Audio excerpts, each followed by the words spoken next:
tuwan-tuwa ako na kanina, pinadala ko sa inyo yung video kasi hindi ko lang mababaw lang ba ako. Natatawa ako sa mga joke na parang wala lang eh. Yung sa Dabbercats. Joke Sa na lang. Dabbercats. So yung Dabbercats, nag-share po sila kanina nung kanilang mga behind the scenes. Ano? At yung palang ginagawa nila behind the scenes, prank na pala yun. So anyway, panoorin niyo yung portion. Masaya to, masaya. Dumating na po yung parcel ko kanina. Parcel ko po dumating na kanina umaga. Iya, dumating na po yung parcel ko kanina umaga. Matigas na yung yelo sa freezer.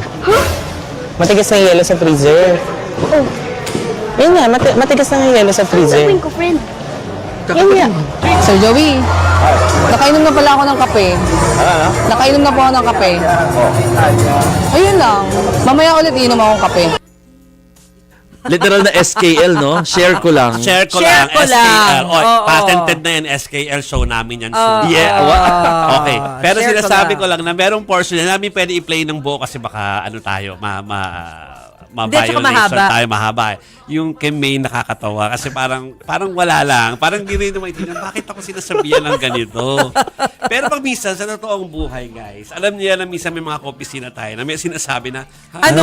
gets. Oo. Pero hindi sa prank. Totoong hindi mo lang siya mag-gets. Oo. Araw-araw ko nga yatang nararanasan. May nagsasalita mag-isa. Ano sinasabi mo? Parang feeling ko kung sa akin ginawa yun, parang maiirita ako. Ano ang pinagsasasabi mo dyan? Kaya nga, In Ang fairness, babait ni ang babait ng mga, Badet. ang babait ng mga na-prank. Pati si si Badet na kumare Mr. ko Joey dahil de Leon. inaanak ko yung- Napakababait nila. inaanak ko yung ha? anak nila Badet at saka ni Alkel. Alkel. So, ang bait ng kumare ko ha. Ang babait Hindi sa nila. nainis ha. Okay. Anong gagawin? Ang tataas ng EQ nila, ha? Parang, tapos, ano gagawin, friend? Yeah. The Christmas. Pero masaya. hindi lang yun yung hit ha ngayon.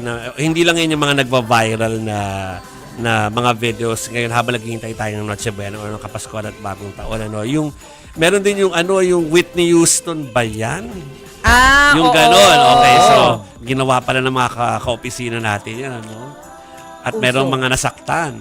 Okay. Talaga ba? Tapos hit din po yung mga song na may version na tungkol sa katiwalian. Ay, madami yan. Marami rin po yan. Hanapin nyo na lang para habang hinihintay nyo po yung simbang gabi at saka Oo. yung last Vigil Mass. Yung Vigil Oo. Mass. At saka yung Noche Buena. Manood muna kayo ng palabas namin at saka yung mga nasa YouTube po ng mga kapatid.